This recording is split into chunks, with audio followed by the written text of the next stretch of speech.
Car engines work by internal combustion, a process that happens in each of the engine cylinders. Air and a drop of gasoline enter the cylinder. The piston moves upward, compressing the mixture. The spark plug ignites the gasoline, causing an explosion that drives the piston downward, powering the engine. Engine components are housed in what's called the engine block. It arrives at this plant partially made. Here they finish it off by machining the cylinder bores, the holes in which the pistons move up and down. The tool carves a crisscross pattern on the cylinder bore walls. Lubricating oil will cling to the grooves in this pattern, enabling the pistons to move smoothly. After machining, the engine block travels upside down to the engine assembly line. When it arrives there, a scanner records the block's traceability code, a barcode that enables the factory to track the block through every stage of production. As the engine block travels down the line, error-proofing devices ensure that each component is installed properly. Elsewhere in the factory, the crankshaft is slowly taking shape. The crankshaft is a bar that's rotated by the up and down motion of the pistons. As it turns, it transfers power to the transmission. The crankshaft starts out as a roughly shaped steel forging. Robotic arms pass it down the line from station to station until 20 tooling machines later, it's fully formed.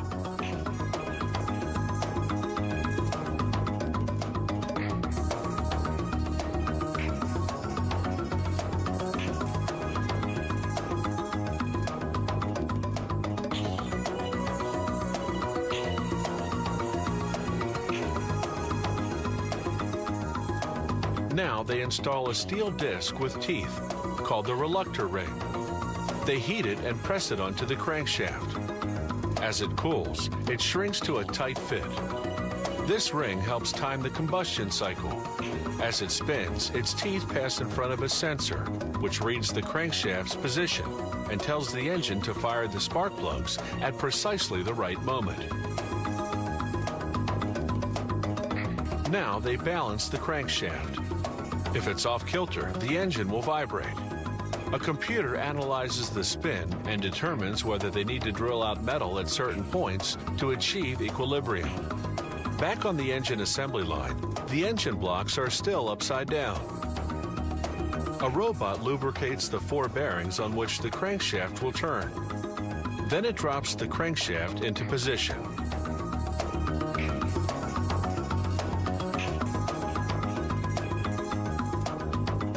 The pistons come next, 6 per engine, because these are 6-cylinder engines. The pistons are made of aluminum. Robots install them into the cylinder bores of the engine block. A steel connecting rod attaches each piston to the crankshaft. Now, workers can close up the back of the engine block. A robot applies sealant to the rear cover. They bolt it on manually with a tool called a multi-spindle torque gun. On another line, they assemble the 2 heads that'll cover the top of the engine block. This robot is applying sealant to spark plug tubes before inserting them into the heads.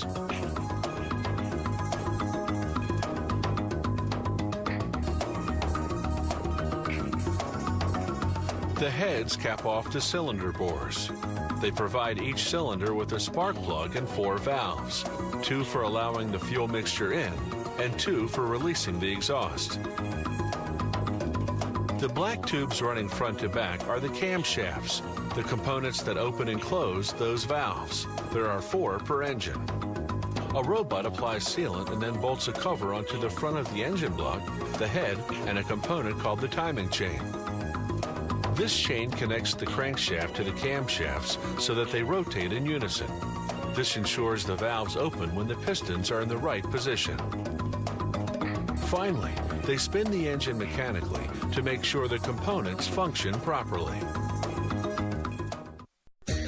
Like many inventions, the cardboard box was born by sheer accident. In the 1870s, an American printer by the name of Robert Gare stumbled upon the idea. By mistake, he cut a paper seed bag he was creasing with a metal ruler.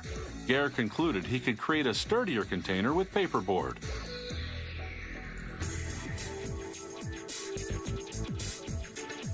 Cardboard boxes come in a wide variety of sizes, shapes, and colors, but most share three basic structural components. One wavy sheet of paper called a flute, sandwiched between two flat sheets called liners. Together, they form what's called a corrugated board. Production starts with a massive roll of partially recycled paper. The width of the paper varies depending on the size of the boxes they're making. The roll feeds a machine called a corrugator. The machine presses the paper between two ridged rollers and blasts it with hot steam. This shapes the waves of the flute. Another roller applies glue to one side of the flute. The glue's main ingredients are water and starch, which won't contaminate fresh produce the boxes may later contain. Next, the machine adheres one liner sheet, and then the other. The waves create an air cushion between the flute and the liner, strengthening the board. For added strength, some boxes have a double lining, 2 flutes and 3 liners. The flutes may also vary in thickness for more or less cushioning. The factory uses partially recycled paper for the flutes because it's more malleable than non-recycled paper. A razor-thin circular saw trims each side. The corrugator machine then cuts the board up to 9 times, depending on the size of the box they're producing. The corrugator's final function is to separate the boards into layers using flexible aluminum tongs called fingers. Workers do a quality control check before sending the boards off for printing. The next machine stacks the boards into piles of between 25 and 80 depending on their thickness. This machine also feeds one board at a time to the upcoming equipment. It does this at lightning speed, at a rate of up to 8,000 boards per hour.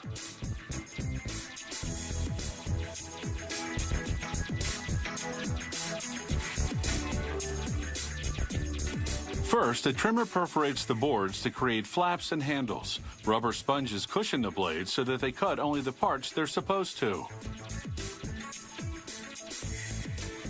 During the trimming, a press condenses the box's overlapping panels to level out their thickness. Workers usually cut the sponges by hand to make sure they fit snugly around the blades. The trimmer runs at a speed of 5 miles an hour, processing up to 90 boxes per minute.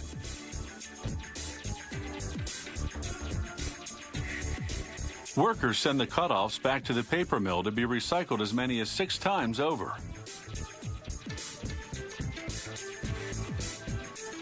A folding machine now bends them along score lines the corrugator made earlier.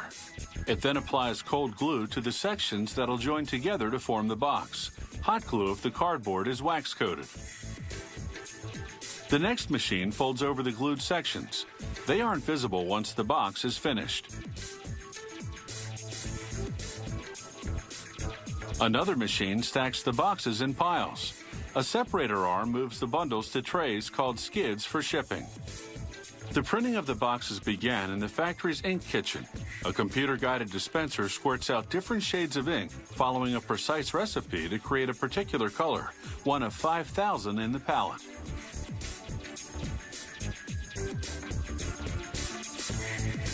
One pail holds about 45 pounds of printing ink, enough for 2,000 boxes depending on the coverage needed. The factory uses water-based ink because it dries instantly. The printing press applies the ink to the boards, one color group at a time, through 4 consecutive stations. This factory uses a flexographic printing system, a process that can print drawings and illustrations. Some companies use a lithographic press, which can also print photographs.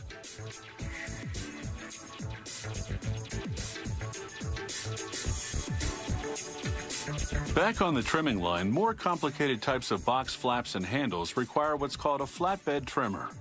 It holds the boards in place with suction while making intricate perforations. After removing the trim bits, workers give the boxes one last quality check. Then they stack them and send them off to the warehouse.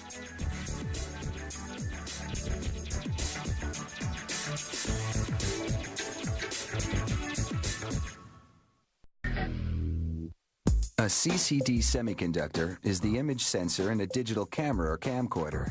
When you snap the shutter or press record, you expose the CCD to patterns of light. It captures them electronically by converting them into millions of electrical charges. The camera's processor then reads these charges and translates them into pictures or movies. CCDs, or charge-coupled devices, are made of silicon, the main element in sand. What's special about silicon? When light hits it, you get electrons. Production begins with a round silicon wafer 6 inches in diameter and about as thick as a shirt cardboard. It goes into a steam oven for 3 to 4 hours. The intense heat, along with oxygen and hydrogen gases in the steam, create a glass-like layer on the wafer. This insulates the silicon against the miniature electrical circuitry that will be built on top of it. But first, the wafer is covered in conductive material. This layer measures less than a micron. A human hair is 100 times thicker. Next, a robot applies a 1-micron thick layer of photosensitive resin, which will undergo a chemical reaction when exposed to light. A technician places a mask over the wafer. The pattern on this mask is the schematic for part of the circuitry.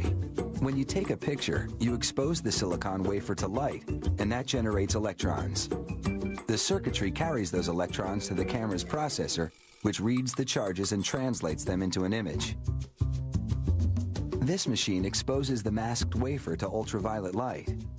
The resin underneath the circuitry pattern remains intact, protecting the conductive layer beneath it. The resin on the areas not masked by the circuitry pattern needs to be removed.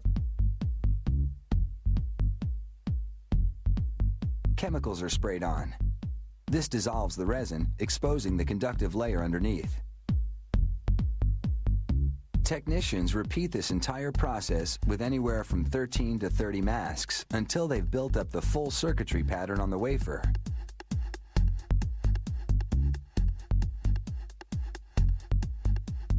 Next, technicians submerge the wafer in acid, which eats away the uncovered conductive layer. So now, the only conductive material left on the wafer is the actual circuitry.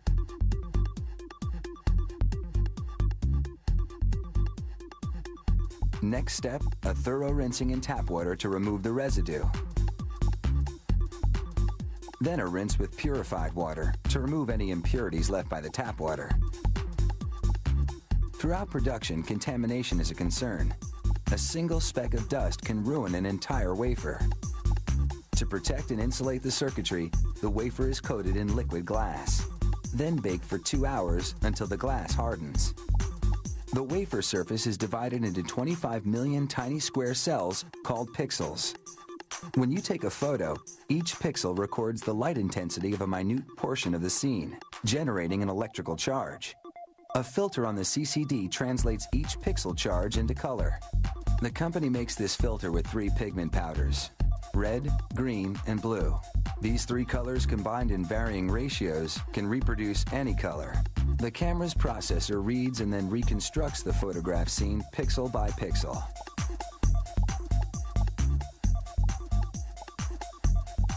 Each finished CCD undergoes a battery of automated tests to ensure that all the circuits are functional. The machine marks faulty circuits with ink. Just one bad circuit means the entire CCD needs to be discarded.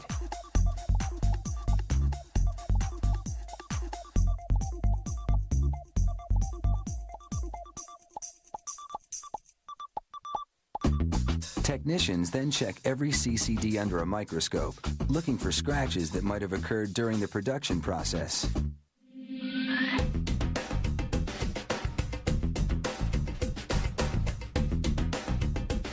The number of pixels on a CCD varies, depending on what type of camera it's for. This one is a 25 megapixel CCD, meaning it has 25 million pixels. This company even produces a single CCD that has 111 megapixels. So the next time you say cheese, remember that you're producing a digital photo thanks to all that painstaking work that went into the sophisticated CCD semiconductor inside your camera. Chains are as indispensable today as they were thousands of years ago. Ancient historians referred to the use of metal chains for jewelry, shackles, and construction. Today, chains are used for those very same purposes and many more.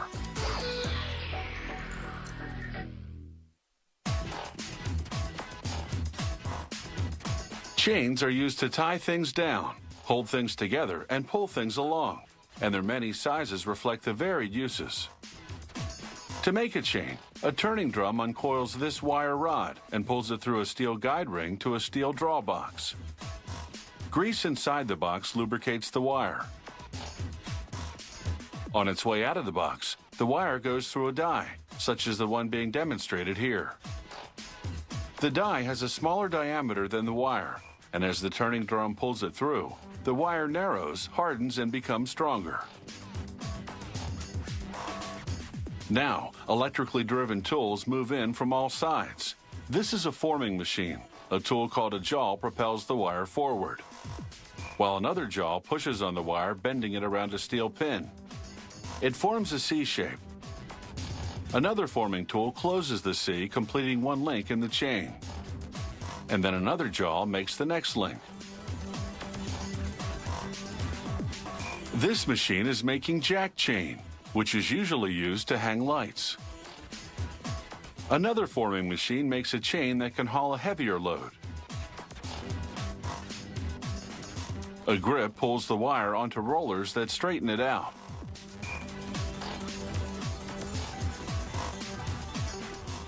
Steel cutters now make notches on both sides of the wire.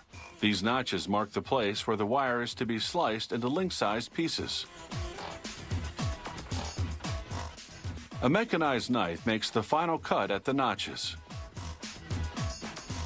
Next, roller arms loop a cut piece of wire around a steel finger.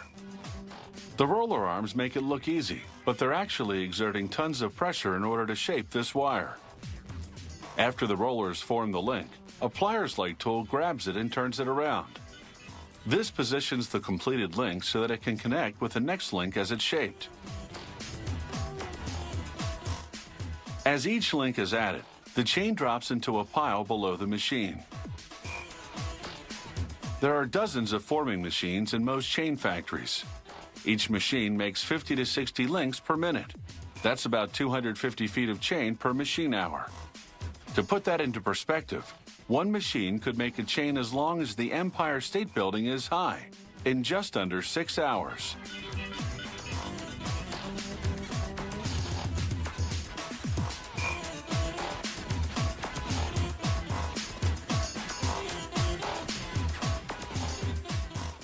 After the chain is formed, it will need to be strengthened.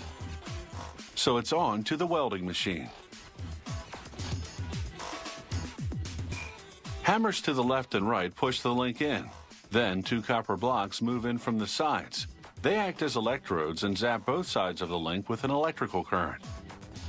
The current ripples through the gap in the link while the hammers push it in. The link reaches a scorching 1700 degrees Fahrenheit. The wire melts and the link fuses together.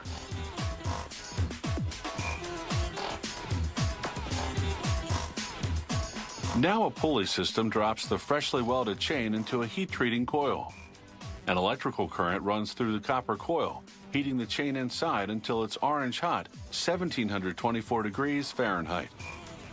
The pulleys lower the chain into a tub of water to cool. The extreme temperature change alters the molecular structure of the steel, making it much harder. But the experience leaves the chain a bit brittle. So it goes into a second heat coil that's not as hot as the first one, and then into another cool bath. This takes away the brittleness and gives the steel a bit of stretch. Now the ultimate strength test. This is the chain calibrator. Pulleys run the chain into a groove that's been cut into a block of steel. A clamp on the left holds it in place, while the hydraulically powered block of steel pulls the chain to the right. Will it break or will it hold? And can it handle the load? After all, the chain is only as strong as the weakest link.